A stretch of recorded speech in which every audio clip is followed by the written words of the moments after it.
Hello, everyone. This is Monica Go from Orlando, Florida today, and I have a beautiful invite. Her name is Naz Turkey, and she's on the other side of the world in South Africa.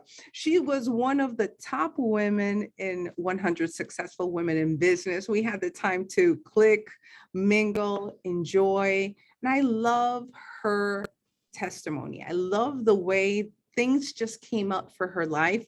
And I just want to welcome you today, Ms. Naz Turkey, to the Monica Go podcast. And we have a lot to talk today. How about that? Thank you. And I know it's morning on your side, so a warm afternoon from my side. Thank you so much, Monica, for having me. And you're right, we just clicked. Exactly.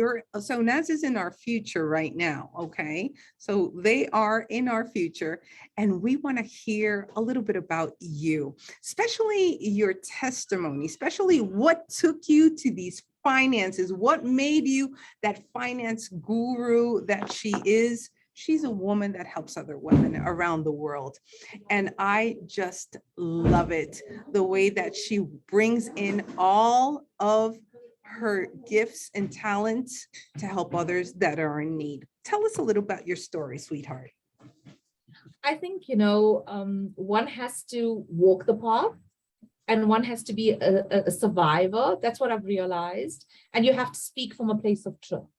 And coming from the financial industry for the last 28 years didn't actually make me realize what changes I could make in people's lives. And I always wanted to be a change maker. And I thought being in the industry, that is exactly what I was doing. But until I had a tragic incident that happened to me, and I think that was then my true calling that has come to life, that has rooted into meeting successful women like yourself and the other 100 successful women that I got to meet in London. And I think having had the knowledge is one thing. And I think people always look at knowledge and think, oh, you've got a degree, you have an MBA, you're professional. But I think the path to you living a life of purpose and passion is actually, if you've lived through something and you've survived something, that teaches you different lessons in life. And those lessons are the lessons that I try to showcase in my mentoring, in my motivational speaking, in coaching my clients, in coaching women to find financial freedom, to find their own fearless power, as I call it. What took you, because some people get stuck where they're in the hardest time of their life. People, when they're in the pit, it's hard to get out of there. Some people just stay there. What took you to another dimension? What took you out of the pit to really understand that you were able to do something else out of not thinking only about yourself, but somebody else? What was that key note right there? I think this part that you actually don't know and your viewers are going to get to know, the changing point, that turning point, I was at my lowest in 2015.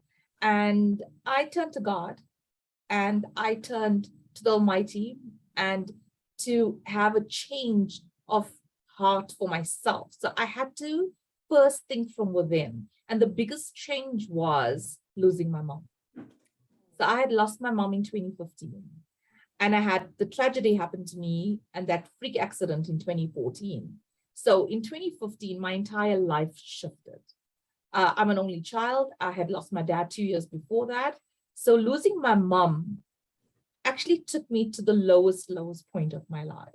And in her memory, in her always seeing me as the strong woman, she was always a woman that gave back. She was a woman that helped communities, helped society, always wanted to help women. And I never actually saw what she did until that very moment of losing my pillar, losing that one person that was my best friend. My husband's always been there, my family's always been there, but your mom, your mom has brought you into this world. She has this different connection with you. And that was actually my turning point. So it took me 2 years. I had gone really, really rock bottom. I had to make lots of decisions. I had to seek from within. And I think one of the lessons that I learned is to speak from your truth, to speak from a place that sees your passion, but it also sees your pain. So I spoke from my pain more than anything else, because I knew what it was to be hurt as a human being, as a business owner. My business had suffered. And then as an entrepreneur and as a mom and as a wife, I also suffered because I just couldn't connect with life and I couldn't connect with my purpose. So even though I did what I did, I had to find my purpose and I had to find what I loved. And I loved helping people. But at the same time, I first had to help myself. So I had to put on that oxygen mask and breathing that oxygen, healthy oxygen, and rewrite that chapter all over again. But the chapter from a positive place. I think that's the important thing. And to give off from, whether your cup is half full or half empty, but you know that you're giving off the correct part of you and the part that is going to not only assist other people, but assist you. Because remember, when you give, you also find fulfillment. You're So planting it right there. completes you. I think that's beautiful, Naz. Yesterday I was talking with one of the women that I mentor, and exactly that point. It's sometimes you try to give things out of your knowledge, out of your brain, and you try to understand things out of your brain. But there's a difference that happens when that knowledge comes down to your heart and you're able to share out of your heart. It makes a super big difference because that's what makes you so unique, because you understood that losing your mom without really knowing how valuable she was at the time, you had to lose it to understand it. And the beautifulness that sometimes we lose and we're in the pit, that is the best place for launching into a new time of your life. I think that is so grand. There was so much hurt, your dad, your mom, and not only that, being able to use your own talents to be able to give someone else. Tell us a little bit about those 28 years of experience. How has it catapulted other people, other women that are in need? That is so key for us today, because this will be an inspiration, sprinkle of inspiration for others that would love to know, how does this work? I think, everyone wants to have a plan, in life. You want to grow up, get educated, find the right job, find the right partner, have a lovely family. Everyone thinks there's an A to Z to life. And then life doesn't happen like that. And we get very disappointed. And most of the time, the disappointment either lies with your life skills in life, and that life skills then goes with money. And every disappointment that a person has in life, whether you didn't find the right job, is because you didn't get the right income that you were looking for, or the value to your services that you thought you were entitled to get paid, for example. You want to buy the right home, that involves money. You want to travel, that involves money. Part of being in a marriage and having to give to that marriage has a financial give and take. So everything boils down to money. And that for me was the biggest lesson that I felt that I could enhance in a person's life. And one of the key points is that women tend to give more than their counterparts, than their male counterparts, because a man has been given this authority that firstly, they're the breadwinners, which has changed dramatically in our environment. More and more women are breadwinners. More and more women are earning more than men, but they have not taken on the responsibility in terms of their financial growth, in terms of their financial well-being. Are they saving enough? Have they put money away for their retirement planning? And are they planning for that next holiday? They would plan for the whole family. They'll plan their children's entire schooling life. They'll know exactly which schools, from tertiary to, universities and everything. But do they actually plan their lives? And I think that's where I come in. And I think that's where the difference is in terms of financial coaching. Do you have a budget? What is your budget? Not your household budget, because we're very good at household budgets, but are we good with our own personal budget? And in terms of what are you saving for your future? Yes, I understand your family's future, but I bring it down to you. What are you doing for you? What are you doing for you? What are you doing for you? That is so key. With my coaching, and I understand it so well. that I'm going to have to get some coaching from you. I love it. Because when women, as well as you well said it, women give their all. You give a woman a house and she brings in the whole family together. She builds this beautiful place to arrive that you call home. And that's the beauty of women. But at the same time, women give so much that, as you said, they forget about themselves. They don't have that balance in certain things. They become so powerful in some other things, but they leave themselves for the last. And I think it's very well known as the Bible, as I read, it says you need to love your neighbor as you love yourself, right? But so you need to really start loving yourself to be able to love your neighbor, whether it's your family, your husband, your kids. And I think that that part that you're stating right there is so, so powerful. That makes a big difference. Now, tell me a little bit about that safe houses where women go there and that you're helping these women that are in that place. Talk about that safe house. How does it look in South Africa? How does it seem? Is it a little bit different from here in the States or from another place in the world? Could you tell us a little bit about that? So unfortunately, like most countries out there, I mean, South Africa is not immune to it. We have a huge problem in terms of gender-based violence. And a lot of those women have been put in vulnerable positions where, unfortunately, based on the violence, they've had to go underground. You know, they've got to go into safety where they've had to leave their loved ones or their families, per se, not knowing where they are for a period of time until they've actually grown to take back their own power, to learn how to adjust back into society as individuals, right? So there's different types of homes. You know, you've got homes that are for the younger woman, the middle-aged woman, the more professional woman, because society, you know, unfortunately is very cruel. So, you know, if you're a professional woman, say you're a doctor or a lawyer, you are well known in society, you don't want to be put together in a little room or place where there's little teenagers or little young woman under the age of 25 that's going through the same thing. You are a mature woman. So obviously your needs are a lot more different. So the safe homes are different according to your, you know, your status, your in terms of, I won't say gender, but culture,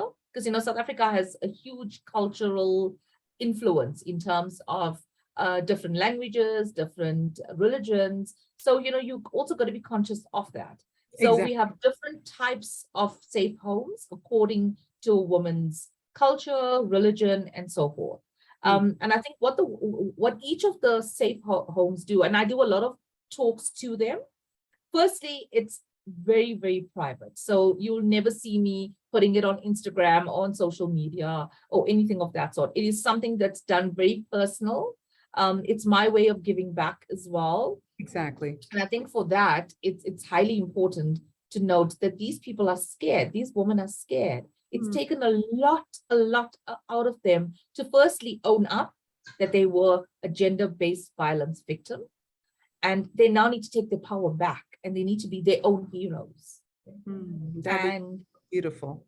Yes. Right. They need to be their own heroes. They need to stand up for themselves. And in most cases, it's the financial element. They can work on the emotional element, but how do you take your power back to be able to pay your own bills, open up your own bank account, you know, see through the finances that you were never able to do because you'd given that power to someone else. And my financial coaching is, I would generally do a talk to a group of women, and then I'll do individual coaching. And the individual coaching will go according to whatever that person's need is. Look, they also got to first get comfortable. They got to trust you. You know, there's a trust and integrity. And remember, those are all the things that they've suffered. So working with a life coach is ideal for me because the life coach opens up that door for me as a financial coach to find them at the right space when they're comfortable to talk about money.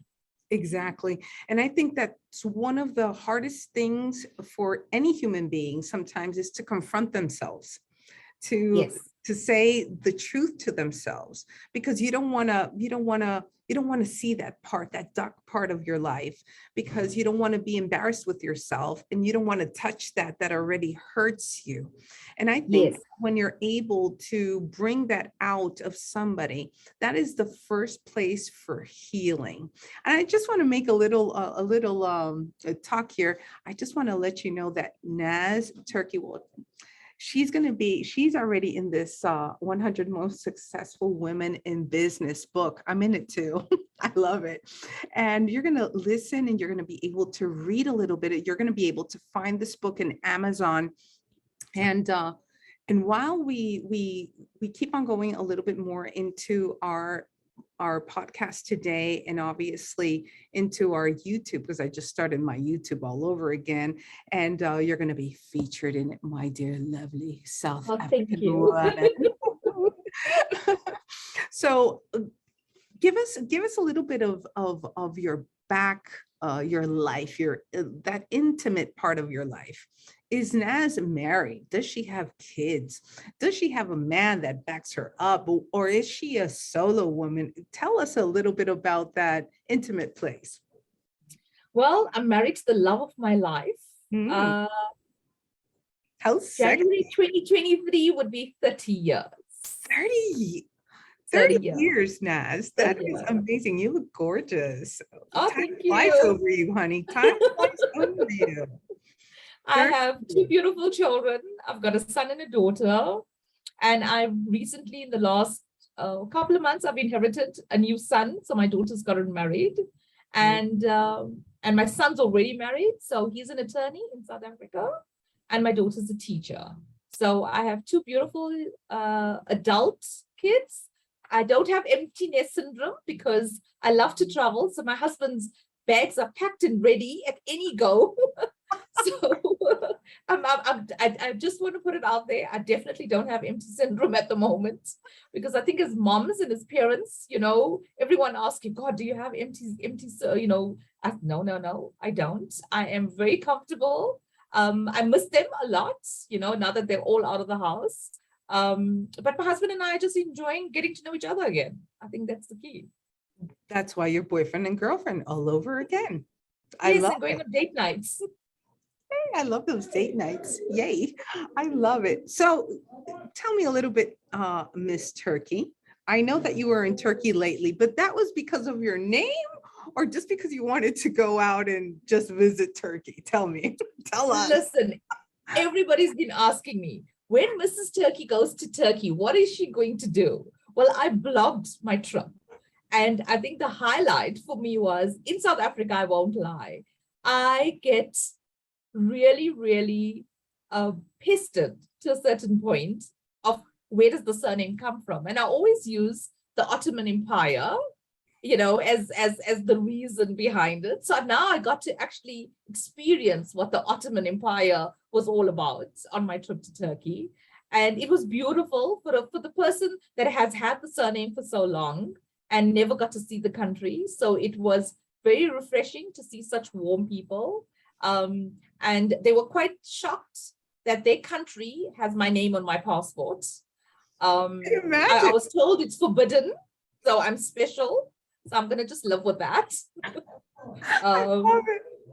And It was breathtaking. in the States, you would be like our Thanksgiving meal, like I the beautiful know. lady that came Listen, in. I was Thanksgiving Turkey's here. all these years in South Africa. Every single person I met, they were like, "Oh, are we meeting for Thanksgiving? Oh, are you the leftovers for Christmas? Are we stuffed?" So my answer would always be, "Listen, can't I just be turkey from the country? The chocolate is so tasty. Let me be a Turkish delight in your life. Why do I have to be the bird?" Exactly. Exactly. I love the Turkish coffee. I was there like 3 years ago, and this coffee drives me like, oh my God, I love it. But what's your plans? What's coming in the near future for Naz Turkey? Well, look, I think one of my biggest triumphs, or one of my biggest passion and purpose in life was to have a global platform. To be able to meet like-minded women like myself, and I got to meet you and many other women, And I would love to take my passion across the globe, Yes. to invite other women that want to learn, that want to teach, that want to build other women, that want to have that pick the woman up syndrome and not pull her down syndrome. I think that's very important. And one of the biggest lessons that I've learned by traveling and by seeing different people is that as women, it doesn't matter from which country you come from, which continent you come from, what your culture is, what your religion is. As women, we all want the same things in life, but we're all at different stages in our life. And I think financial coaching has taught me that it doesn't matter the age you are, it's never too late to learn. It's never too late to find independence. It's never too late to take your power back. And I think watch the space, because Monica Go could be coming to South Africa next. I love it. Yes, we will. And we're planning something delightful. And when it comes to pass, we will have Nas Turkey again in the Monica Go podcast and on YouTube. I just want to close this time. Nas, would you give women right now, even men, whoever is listening, your quote of giving them the start, the launch of something different in their life, being their original self, unapologetically, and being everything that they were called to be? What would you say to them? I think the lesson that I learned, so I'm going to give them a lesson that I learned, is to stand up after you listen to me, just go to the mirror and look at yourself and tell yourself, I love you and I am worthy of all abundance. And I think with anything, abundance is key, because not you, not me, can ever let anyone be who their true self is until they believe in themselves. So until you learn to love yourself, learn to believe that abundance is open to you, because remember, I'm the money lady. So you got to believe in abundance. I teach abundance. I just love it. So abundance for me is key. So I think looking in the mirror. So my mantra every morning is, Naz, I love you. Naz, I am worthy. Naz, I am abundance. I am loved. And I am appreciated and I'm respected. Monica Go, I love worthy. You. Monica Go, and I'm worthy. World of abundance. Let's start practicing. I love it. I love it. Nas Turkey, you are a heart, a delight. You are a precious woman.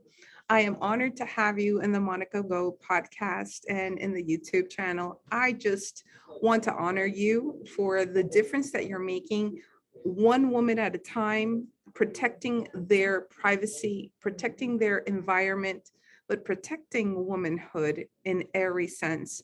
And I just want to thank God for you, for your family, for your country, and for what God has planned for us in the near future. We're going to revolutionize South Africa, and with other invites as well.